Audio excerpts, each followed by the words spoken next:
இந்த வருஷத்தோட மிகப்பெரிய வசூல் சாதனை திரைப்படங்களில் கண்டிப்பாக நம்ம ஜெயிலர் லியோ இந்த 2 படத்தை சொல்லுவோம்.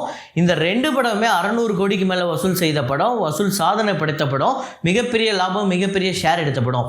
இப்போ இந்த 2 படமே ஒவ்வொரு ஸ்டேட்டில் வந்து எவ்வளோ கலெக்ட் பண்ணியிருக்கு அப்படிங்கிறத கம்பேர் பண்ணி பார்த்து எந்த ஸ்டேட்டில் எந்த படம் வந்து அதிகமாக கலெக்ட் பண்ணியிருக்கு, உலகம் முழுக்க வசூலில் எந்த படம் வந்து அதிகமாக கலெக்ட் பண்ணியிருக்கு அப்படிங்கிறத ரொம்ப தெளிவாக இந்த வீடியோவில் நம்ம பார்க்க போகிறோம். இது மட்டும் இல்லாமல் ஜிகர்தண்டா XX அந்த படம் நேற்று 10வது நாள் எவ்வளோ வசூல் வந்திருக்கு அப்படிங்கிறத பார்ப்போம். அப்புறம் ஜப்பான் டைகர் 3 அந்த படம் வந்து நேற்று 8வது நாள் எவ்வளோ பெரிய வசூல் வந்திருக்கு அப்படிங்கிறதையும் பார்ப்போம்.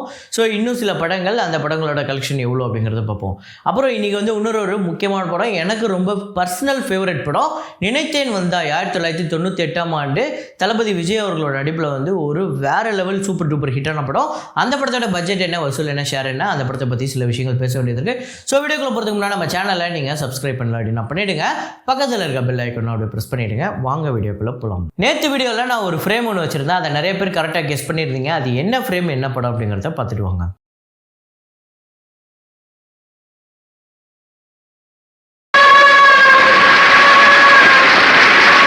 இது வெறும் வீடு இல்ல அண்ணாமலை, அவர் கட்டின கோயிலுப்பா. ஸோ ஆமாங்க, அண்ணாமலை தான் சூப்பர் ஸ்டார் ரஜினிகாந்த் அவர்களோட நடிப்பில் வந்து ஒரு வேறு லெவல் ஹிட்டான படம் அண்ணாமலை. அந்த படத்தில் வந்து அவரோட வீட்டை வந்து இடிச்சிருவாங்க. ஸோ ஒரு நம்பிக்கை துரோகம் அப்படிங்கிற மாதிரி ஒரு விஷயம் பண்ணியிருப்பாங்க. ஸோ அதில் வந்து வீட்டை இடித்ததுக்கப்புறம் அவர் வந்து நின்று பயங்கரமாக ஃபீல் பண்ணி அழுகிற ஒரு சீன் தான்.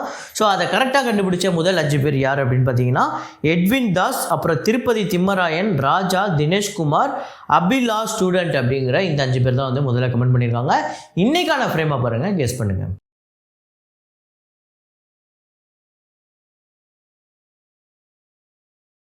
நான் உங்ககிட்ட ஒரு கேள்வி ஒன்று கேட்குறேன், அந்த கேள்விக்கு பதில் அப்படிங்கிறத கமெண்ட்டில் போட்டுக்கிட்டே இந்த வீடியோ பாருங்கள். அதாவது ஒரு பயங்கர டிசாஸ்டரான ஒரு படமாக இருக்கும், ஒரு பெரிய ஹீரோட படம், பயங்கரமாக மண்ணை கவ்வி இருக்கும், எல்லாராலையும் விமர்சன ரீதியாக பயங்கரமாக கழுவி ஊற்றப்பட்டிருக்கும்.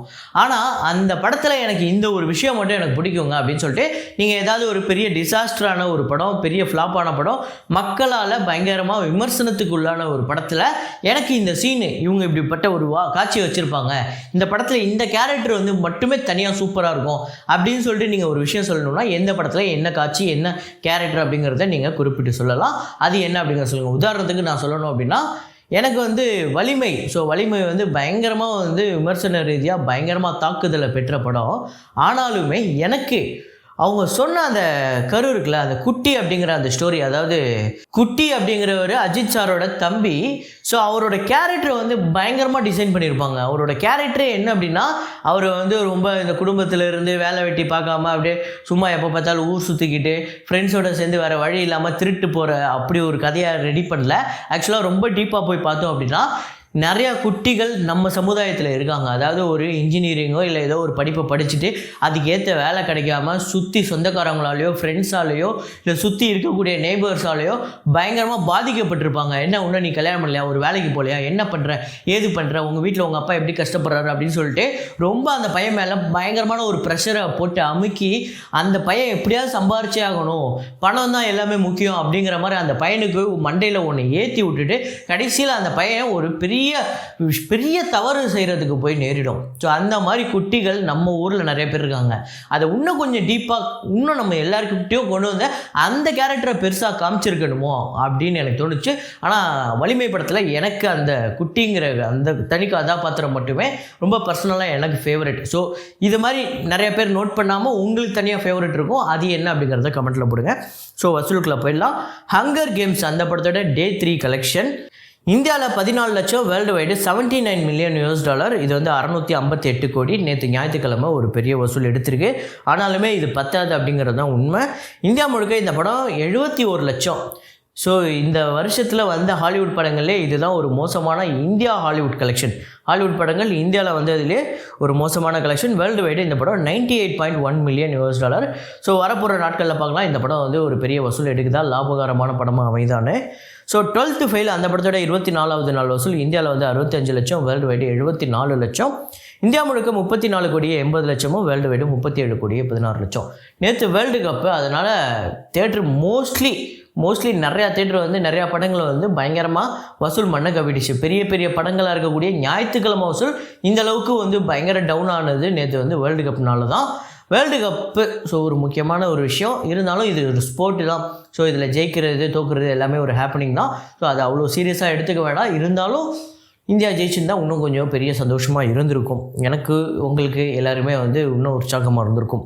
மங்களவாரம் அந்த படத்தோட Day 3 கலெக்ஷன் ஆந்திரா தெலுங்கானாவில் 1,58,00,000, வேர்ல்டு வைடு 1,90,00,000, ஆந்திரா தெலுங்கானாவில் 7,27,00,000 இது வரையும் டோட்டலாகவும், வேர்ல்டு வைடு 8,46,00,000. அதுக்கு அடுத்ததாக 7 கடல் தாண்டி, அதாவது சப்தா சாகராச்சே எல்லோ சைடு பி. ஸோ நான் ஒவ்வொரு வாட்டியும் கரெக்டாக சொல்கிறேன்னா இல்லையான்னு எனக்கு டவுட்டாக இருக்குது. அப்படி இருக்க அந்த டைட்டில் Day 3 கர்நாடகாவில் 1,64,00,000, வேர்ல்டு வைடு 1,89,00,000. இதுவரையும் கர்நாடகாவில் 6,02,00,000, வேர்ல்டு வைடு 7,40,00,000 வந்து வசூல் பண்ணியிருக்கு. அதுக்கு அடுத்ததாக லியோ படத்தோட 32வது நாள் வசூல் தமிழ்நாட்டில் 27,00,000, வேர்ல்டு வைடு 39,00,000 வந்து வசூல் பண்ணியிருக்கு. இதுவரையும் தமிழ்நாட்டில் 223 கோடியும், வேர்ல்டு வைடு 613 கோடியே 1,00,000 வந்து வசூல் பண்ணியிருக்கு. ஸோ அதுக்கடுத்து நான் சொல்லியிருந்தேன் ஜெயிலர் அப்புறம் லியோ இந்த 2 படத்தோட ஒவ்வொரு ஸ்டேட்லேயும் வந்து எவ்வளோ கலெக்ட் பண்ணியிருக்கு அப்படிங்கிறத கம்பேரிஷன் பண்ணிவிடுவோம். ஸோ ஜெயிலர் வந்து தமிழ்நாட்டில் 185 கோடியே 65,00,000 வந்து வசூல் பண்ணியிருக்கு. லியோ 223 கோடி, இதில் வந்து லியோ தான் அதிகமாக இருக்குது.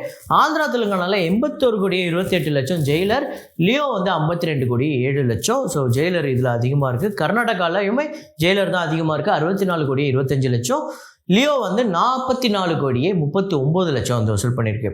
கேரளாவை பொறுத்தவரையும் 56 கோடியே 75,00,000 வந்து ஜெயிலரும், லியோ வந்து 58 கோடியே 15,00,000 வந்து வசூல் பண்ணியிருக்கு. லியோ தான் இதில் வந்து அதிகமாக இருக்குது. ஸோ அப்புறம் ரெஸ்ட் ஆஃப் இந்தியாவில் 13 கோடியே 27,00,000 ஜெயிலர், லியோ வந்து 32 கோடி கிட்ட வந்து வசூல் பண்ணியிருக்கு. இதில் லியோ தான் அதிகம். ஓவர்சீஸில் 204 கோடியே 85,00,000 வந்து ஜெயிலர், லியோ வந்து 203 கோடியே 40,00,000. கிட்டத்தட்ட ரெண்டுமே ஈக்குவலாக தான் இருக்குது, 1 கோடி தான் வித்தியாசம். வேர்ல்டு வைடு 606 கோடியே 5,00,000 வந்து Jailer total collection, life time collection, closing collection. Leo வந்து 32 நாள் வசூல் 613 கோடியே 1,00,000. ஸோ ஒரு ரெண்டுமே வந்து கிட்டத்தட்ட ஒரு பெரிய வசூல். இந்த படத்தோட பட்ஜெட் அப்படிங்கிறது ரெண்டுமே வேரியேஷன் ஆகுது. ஸோ அதே நேரத்தில் ரெண்டுமே தியேட்டர்கள் ரைட்ஸ் போனதுமே வேறு அமௌண்ட்டுக்கு. அதனால் இது ரெண்டுத்தையும் வந்து நம்ம வசூல் ரீதியாக தான் கம்பேர் பண்ண முடியும். நம்ம லாப ரீதியாக இது ரெண்டுத்தையுமே கம்பேர் பண்ண முடியாது. ஏன்னா இது ரெண்டுமே வேறு பட்ஜெட் படம். அதனால் இந்த 2 படமுமே ஒரு பெரிய வசூல் வந்திருக்கு. அதையும் தாண்டி லியோ வந்து ஐமேக்ஸ் படம் அப்படிங்கிறதையும் குறிப்பிடத்தக்கது. அப்புறம் ஜிகர் தண்டா XXX அந்த படத்தோட Day 10 கலெக்ஷன் தமிழ்நாட்டில் 1,83,00,000, ஆந்திரா தெலுங்கானாவில் 14,00,000, கர்நாடகாவில் 15,00,000, கேரளாவில் 3,00,000, ரெஸ்ட் ஆஃப் இந்தியாவில் 2,00,000, ஓவர்சீஸில் 61,00,000, வேர்ல்டு வைடு 2,78,00,000 இந்த படம் வந்து வசூல் பண்ணியிருக்கு. ஒரு பெட்டரான வசூல். ஏன்னா நேற்று வேர்ல்டு கப்பு எல்லாருமே அதில் தான் இருந்தாங்க.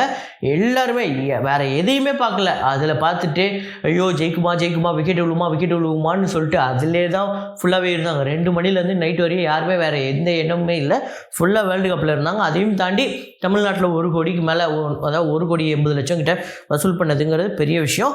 தமிழ்நாட்டில் இதுவரையும் 39 கோடியே 80,00,000 வந்து வசூல் பண்ணியிருக்கு. ஆந்திரா தெலுங்கானாவில் 4 கோடியே 78,00,000, கர்நாடகாவில் 3 கோடியே 11,00,000, கேரளாவில் 70,00,000, ரெஸ்ட் ஆஃப் இந்தியாவில் 56,00,000, ஓவர்சீஸில் 7 கோடியே 55,00,000, வேர்ல்டு வைடு 56 கோடியே 50,00,000 இந்த படம் வந்து வசூல் பண்ணியிருக்கு. இந்த படத்தோட ஷேர் டீட்டெயில்ஸ் எவ்வளோ வந்து ப்ராஃபிட் வந்திருக்கா இல்லை அப்படிங்கிறதெல்லாம் நாளைக்கு வீடியோவில் தெளிவாக பார்ப்போம். ஜப்பான் படத்தோட Day 10 கலெக்ஷன் தமிழ்நாட்டில் 10,00,000, வேர்ல்டு வைடு 15,00,000, தமிழ்நாட்டில் இதுவரையும் 12 கோடியே 41,00,000, வேர்ல்டு வைடு 26 கோடியே 48,00,000 வந்து வசூல் பண்ணியிருக்கு. அவ்வளோதான் இந்த படம், இதோட முடிஞ்சிருச்சு. இதுக்கப்புறம் இந்த படம் ஒரு பெரிய வசூல் எடுக்க போகிறதுல ஒரு மிகப்பெரிய டிசாஸ்டர் அப்படிங்கிறது தான் உண்மை. அப்புறம் டைகர் 3 அந்த படத்தோட Day 8 கலெக்ஷன் தமிழ்நாட்டில் 33,00,000, ஆந்திரா தெலுங்கானாவில் 68,00,000, கர்நாடகாவில் 71,00,000, கேரளாவில் 7,00,000, ரெஸ்ட் ஆஃப் இந்தியாவில் 10 கோடியே 74,00,000, ஓவர்சீஸில் 8 கோடியே 14,00,000, வேர்ல்டு வைடு 20 கோடியே 67,00,000 வந்து வசூல் பண்ணியிருக்கு.